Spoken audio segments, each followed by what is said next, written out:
Vamos lá então, pessoal. Começando então mais essa gravação.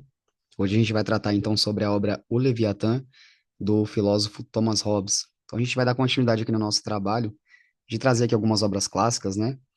Sejam elas de literatura, política, filosofia, obras que foram importantes para a formação da humanidade como um todo e principalmente da nossa conhecida civilização ocidental. Eu trouxe esse livro hoje aqui para vocês. Eu estou com uma edição que ela é bem reduzida, é a edição da editora Martin Claret. Eu estou com ela aqui nas minhas mãos, que é essa capa aqui azul. Essa editora aqui, ela acabou reduzindo algumas obras que são muito conhecidas. Então, essa aqui não é a melhor versão da obra Leviatã. Vocês vão encontrar outras que são até mais usadas aí pelos acadêmicos, pelos professores. Mas essa que eu tenho aqui foi a que eu utilizei para fazer e organizar aqui essa aula. Um livro que eu já li há uns 2 meses atrás, mas aproveitei para fazer uma revisão.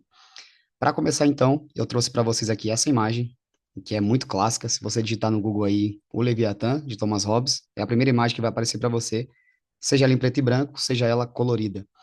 Para destacar essa imagem aqui para vocês, ao fundo, a gente tem aí a figura de um rei. E esse rei, nos dias de Hobbes, essa monarquia nos dias de Hobbes é uma monarquia absolutista. E o que que isso significa? Significa que o rei tem amplos poderes e que o seu poder, segundo a visão da maioria dos britânicos da época, é que o rei, o seu poder emanava de Deus. Então a gente tem a imagem de uma coroa, do lado direito tem uma espada, representando o poder civil, do lado esquerdo tem uma espécie de cetro, também conhecido como báculo, representando o poder religioso. Então o rei tem poder civil na mão direita, na mão esquerda ele tem o poder religioso. E note uma coisa muito interessante nesse desenho, que o corpo do rei, ele é formado por um grupo de pessoas, um monte de pessoinhas ali, que estão correndo para a cabeça do rei. E qual é o significado, então, dessa imagem inusitada? Essa mensagem significa que o poder do rei só existe porque as pessoas lhe conferem poder. E isso tem muito da imagem, da visão política do Hobbes. Embora nesse tempo de monarquias absolutistas a ideia era que o poder era divino, que Deus conferia poder ao rei, há uma crítica aqui do Hobbes de que o rei tem poder porque justamente quem ele confere poder são esse grupo de pessoas que entrega a ele o direito de governar. Então, numa monarquia absolutista do direito divino, o rei governa com a cabeça, com a sua coroa, a população. Mas numa visão hobbesiana, a gente pode ver que quem confere poder ao rei é justamente a população através do chamado contrato social, que daqui a pouquinho a gente vai falar um pouquinho mais. Vou passar aqui um slide aqui para frente. Nós temos essa imagem aqui, então, do Thomas Hobbes, que é uma imagem muito clássica também, com o tema do seu livro, que não é só Leviatã.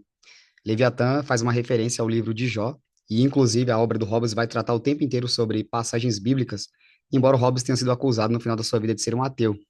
E aqui a gente vai deixar esse ponto de interrogação nessa aula, se de fato Hobbes era ateu ou não, mas de fato ele usa muitas referências bíblicas para poder conceituar suas teorias. Afinal, Hobbes era um inglês, estava numa época ali em que já tinha passado a Reforma Protestante, e a Inglaterra estava ali se tornando um país anglicano, né, que aderiu bem à Reforma Protestante, caiu bem na Inglaterra.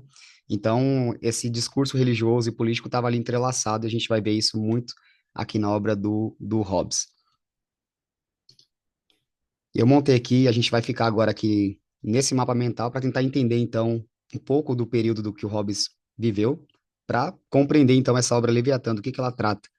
E para essa gravação, para essa aula, eu vou falar somente sobre os aspectos políticos. A gente não vai adentrar aí em outros aspectos, porque essa obra ela é muito densa e o Hobbes trata de outros assuntos aí, que são bem de cunho filosófico, ficaria um pouco pesado para um vídeo só, então eu vou tratar basicamente sobre os aspectos políticos, embora a gente vai correr um pouquinho, dar um sobrevoo aí nas ideias principais do Hobbes nesse mapa mental. Para começar, então, Hobbes nasceu no ano de 1588, final do século XVI, e morreu ali no finalzinho do século XVII, no ano de 1679. O que está acontecendo nesse período? É o período das grandes navegações. Já estamos aí, segundo os recortes da história, na chamada Era Moderna. Então, estão acontecendo grandes navegações. Isso aponta também, nos explica o motivo do Hobbes usar a figura do Leviatã, como o nome do seu livro, né? Faz referência ali ao livro de Jó, mas também é um monstro marinho, que era a visão que os ingleses tinham da época, de um grande monstro que surgia dos mares ali. E o Hobbes vai usar esse monstro como símbolo de um grande estado, né? Que tem um grande poder. Para começar, vamos entender então a filosofia do Hobbes. A filosofia do Hobbes é a filosofia empirista. E a filosofia empirista ela acreditava que o conhecimento dos homens se dava através das sensações. Então, é através dos sentidos que os homens chegam ao conhecimento. Na filosofia, a gente chama isso de epistemologia, né? Que é a explicação de onde que vem o conhecimento, né? Então, nessa época, havia uma grande disputa acadêmica, uma briga entre racionalistas e empiristas. Os racionalistas acreditavam que o conhecimento vinha por meio da razão, por isso o racionalismo, e os empiristas acreditavam que o conhecimento se dava por meio dos sentidos, né, das sensações, né, não existiam, portanto, para eles e para o Hobbes ideias inatas, né? Na verdade, a gente chegava ao conhecimento através das sensações, dos sentidos, né, do tato, do olfato, paladar e por aí vai. Para conhecer um pouco o Thomas Hobbes, a gente tem que entender uma coisa, que o Hobbes ele é crítico da filosofia medieval. Ele não era muito afeito à filosofia de Aristóteles, de Platão e dos gregos, né, antigos e dos medievais, né, que é São Tomás de Aquino, Santo Agostinho. Hobbes se contrapõe a essa filosofia. Não porque o Hobbes não gostasse meramente desses filósofos, mas porque ele propõe um tipo de filosofia bem diferente da metafísica que o Aristóteles propôs. Então, a metafísica do Thomas Hobbes é bem diferente e por isso ele se contrapunha. Tanto que no seu livro, esse livro escrito, um detalhe literário bem interessante, esse livro aqui, essa obra foi escrita em inglês e não em latim. E na época, escrever em latim era a moda da época, até porque era a língua mais versada, mais usada pelos eruditos da época, e o Hobbes se contrapõe aqui escrevendo sua obra já no inglês, mostrando que ele queria deixar um tratado aí para o povo britânico, né? Então vamos entender um pouco do pensamento do Hobbes para a gente entender do que trata essa obra e qual a importância de ler ela em dias atuais. O Hobbes tem uma ideia na filosofia que a gente chama de estado de natureza. O que ocorre aqui? O Hobbes está olhando para o passado, ele está olhando ali, por exemplo, para o período paleolítico, período dos primeiros povos, quando o homem estava se constituindo, as primeiras civilizações antigas, em que existia o chamado estado de natureza na filosofia. O estado de natureza é o estado em que não existe ainda ah, governo, não existe Estado propriamente dito, né? Não existe um governo, não existe leis, e os homens estão vivendo ali de forma tribal, cada um com seus clãs, com as suas famílias, e eles vão ali se organizando. Então, é uma organização anterior ao Estado civil. E a busca ali basicamente era pela sobrevivência. Como não existem leis, então há uma superioridade do mais forte contra o mais fraco. Então, quem tinha mais força, obviamente, poderia governar sobre os outros, aí exercer poder sobre os outros e ter mais poder de conquista. Uma coisa interessante para a gente entender o pensamento do Hobbes é que o Hobbes acredita na igualdade dos homens. Não igualdade no sentido da palavra que a gente tem hoje, né? No sentido mais contemporâneo. A igualdade que o Hobbes propõe é uma igualdade, por exemplo, de exercer poder e força. Porque se alguém tem mais força física e outro tem menos, esse que tem menos força física pode juntar um exército, pode atacar esse que tem mais força e obter o poder. Então, o Hobbes acredita que os homens se equivalem. Então, eles têm essa igualdade de poder conquistar aí o que eles desejarem. Agora, a palavra que basicamente, um âmbito assim mais geral, explica a filosofia do Hobbes é a palavra medo. Então, se os homens estão nesse estado inicial de natureza, né, chamado estado de natureza, um estado bem inicial, bem rudimentar, de muitas guerras e muitos conflitos, o medo será a motivação que vai fazer os homens firmarem uma espécie de acordo, é o que o Hobbes vai chamar de contrato social. E esse acordo vai fazer com que os homens se juntem numa convenção. Hobbes também é conhecido como um convencionalista, que ele acredita que não é a moral que faz os homens buscarem a política. E aqui a gente tem um rompimento com Aristóteles. Aristóteles diz que o ser humano é um animal político, então ele busca a política porque tem uma essência nele, né, que o faz buscar a política. Hobbes não. Ele vai dizer que os homens buscam a política por causa do medo. Aí a gente pode dar um exemplo, por exemplo, de que na sua casa você tem uma chave, você fecha a porta da sua casa à noite, os comércios têm fechadura, e por que que isso acontece? Justamente porque existe o medo de ser roubado, o medo de que alguém invada a sua propriedade privada. Então, o medo faz com que os homens firmem um contrato social, entreguem o poder a um soberano, e esse soberano vai governar com poderes absolutistas na visão aqui do Thomas Hobbes, que era a visão que ele entendia como melhor forma de governo. Então, o medo é o que faz os homens firmarem um contrato social. A gente vai ter outros filósofos aí contemporâneos ao Hobbes aí, como o Rousseau, o Locke, que também são conhecidos como contratualistas, e basicamente essa é a proposta deles. Eles acreditam que os homens se juntaram e que as ideias de moral que existem hoje são simplesmente convenções sociais. Os homens se juntaram e decidiram então que alguém os governasse para que evitasse as guerras e os conflitos. Porque se todo mundo tem a mesma ideia, e se todo mundo quer buscar a mesma coisa, a gente vai ter conflitos e vai ter guerras. Era exatamente o que acontecia no estado de natureza.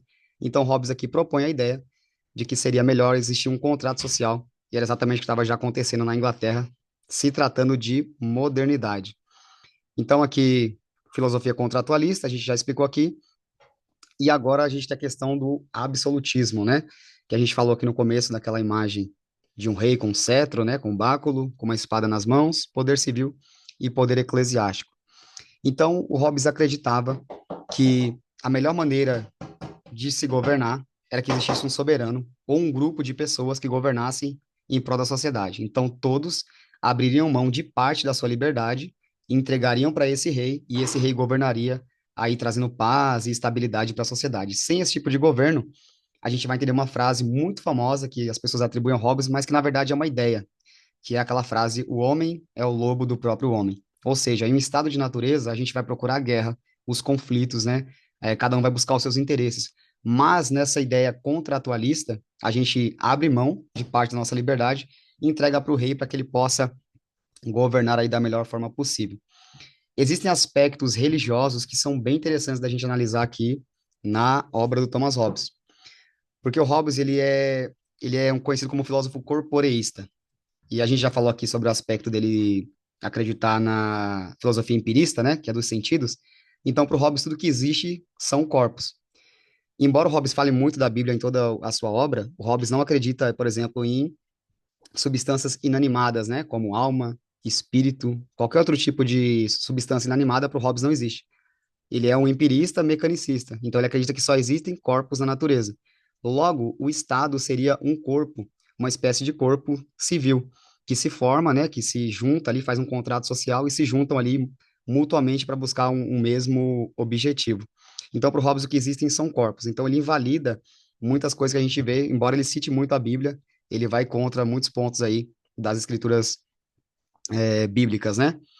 Interessante a gente pensar nisso, porque bem no começo do trecho do livro do Leviatã, o Hobbes usa a passagem de Gênesis capítulo 1, quando Deus diz: façamos o homem.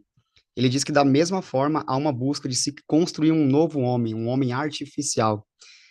O Hobbes ele é muito usado hoje para a gente fazer associações com os amplos poderes que existem na política. Por exemplo, a gente tem um Estado hoje muito, numa visão muito onipresente. Então ele controla muito a vida das pessoas. E por que que isso ocorre? Isso ocorre justamente porque a gente firmou esse contrato de deixar que o Estado cuide da educação, da economia, né, de aspectos que a gente não dá conta, por conta dos nossos conflitos do trabalho. A gente então entrega para o Estado o poder de atuar nessas áreas, a gente abre a mão de uma parte da nossa liberdade. E é por isso que existem hoje muitos conflitos.